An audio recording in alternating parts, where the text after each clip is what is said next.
Hello friends. आज हम लोग डिस्कस करेंगे भारत की नदियों से जुड़े वन लाइनर क्वेश्चंस जो पिछले एग्जाम्स में आए हुए हैं। तो आइए स्टार्ट करते हैं। भागीरथी नाम से गंगा को कहाँ बुलाया जाता है? तो ये गंगा का उद्गम जो होता है उत्तराखंड में गंगोत्री के पास, यहाँ जो है भागीरथी नाम से गंगा को बुलाया जाता है।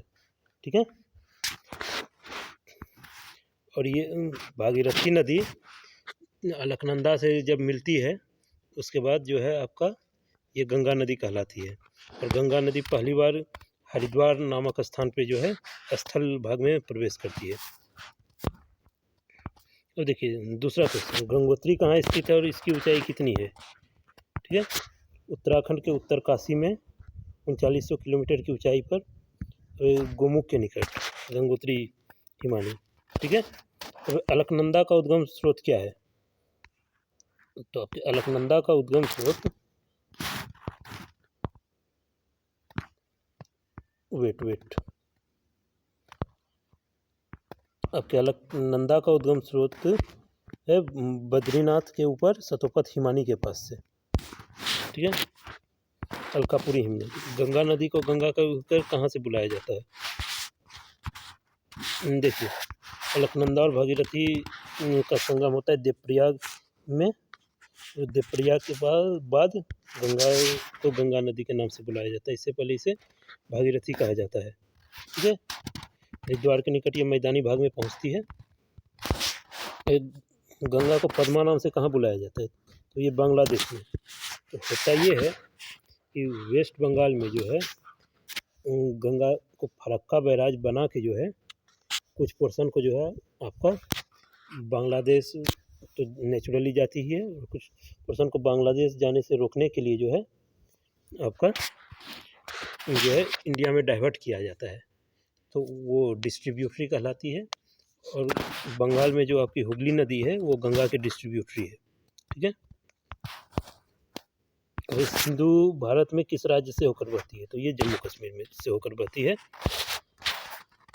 भारत और पाकिस्तान के बीच जल संधि कब हुई?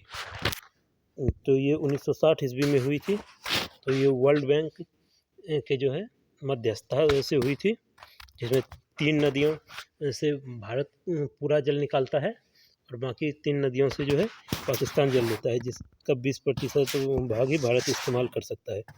और अभी भारत ये 20% भाग भी इस्तेमाल नहीं करता है मानवता के नाते। लेकिन पाकिस्तान के पिछली हरकतों की वजह से भारत सरकार ने पिछले साल फैसला लिया है कि अब इस जल को जो है बैराज बना के इस्तेमाल किया जाएगा। चलिए आगे देखते हैं। नदियाँ और इसके उद्गम स्रोत और संगम या मुहाना या फिर ये कहाँ जाके ख़त्म होती है? तो सिंधु नदी जो है आपकी ये तिब्बत के मानसरोवर झील के पास से निकलती है। ठीक है। और ये अरब सागर में जाके गिरती है। आगे गंगा गंगोत्री से निकलती है और बंगाल की खाड़ी में जाके गिरती है। यमुना यमुनोत्री हिमानी से निकलती है जो बंदरपूछ है, ये भी उत्तराखंड में है। और प्रयाग इलाहाबाद में जो है वो गंगा में आके मिल जाती है। ठीक। और ये प्रयाग जो है ये संगम है जो कि एक तो गंगा यमुना हुआ और तीसरी सरस्वती नदी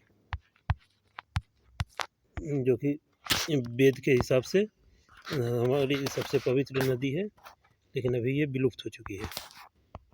और चंबल नदी ये मध्य प्रदेश के मऊ के नज़दीक से निकलती है और आपका इटावा उत्तर प्रदेश में मिल जाती है यमुना से। सतलज नदी ये भी मानसरोवर झील के नज़दीक राक्षस ताल से निकलती है। इसे राक्षस तालाब भी कहते हैं। और जो है चिनाब नदी में जाके ये मिल जाती है। आइए आगे देखते हैं। रावी नदी ये रोहतांग दर्रे के निकट कांगड़ा जिले में निकलती है और चिनाब नदी में जाके मिल जाती है। झेलम नदी आपका शेषनाग झील बेरीनाग से निकलती है और फिर चिनाब नदी में जाके मिल जाती है।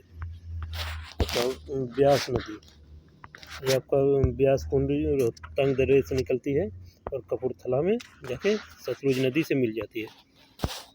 अब कोसी गोसाईधान चोटी के उत्तर में नेपाल से निकलती है और गंगा से जो है जाके मिल जाती है।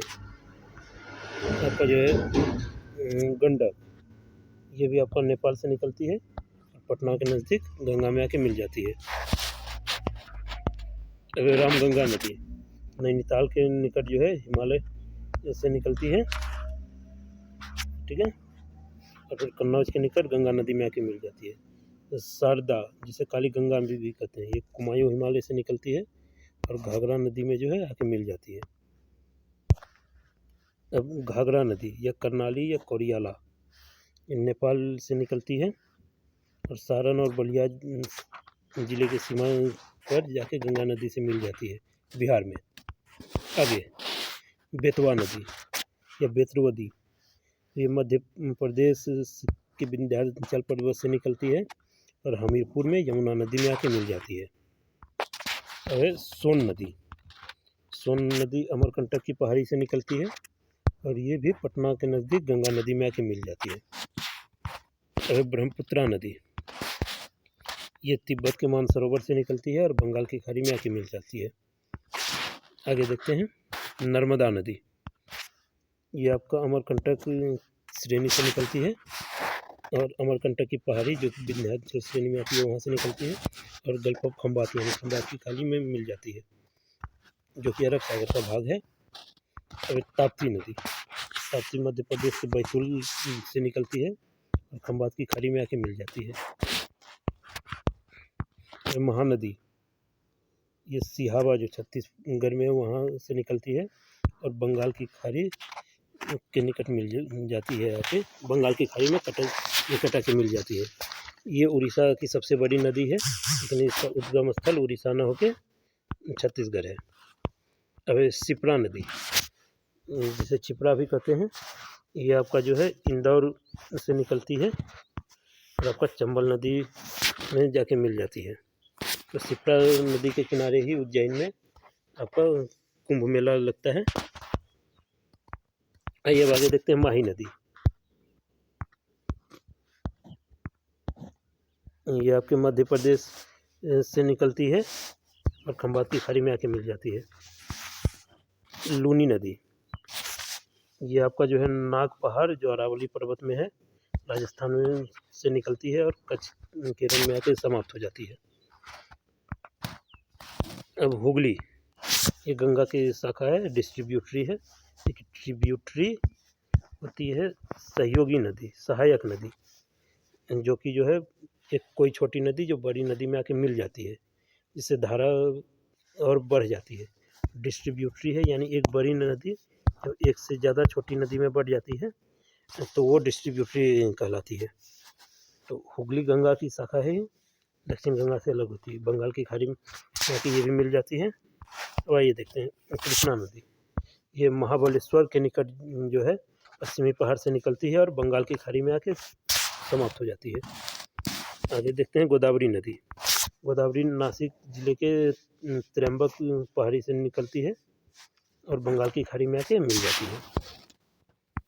आगे देखते हैं कावेरी नदी, कावेरी नदी ब्रह्मगिरी की पहाड़ी से निकलती है जो कर्नाटक के कुर्ग जिले में है और ये आके बंगाल की खाड़ी में समाप्त हो जाती है। तुंगभद्रा नदी, ये तुंगा और भद्रा नदी के मेल से बनती है कर्नाटक में और कृष्णा नदी में आके ये समाप्त हो जाती है। एक तरह से कह सकते हैं कि ये कृष्णा नदी की सहयोगी नदी है।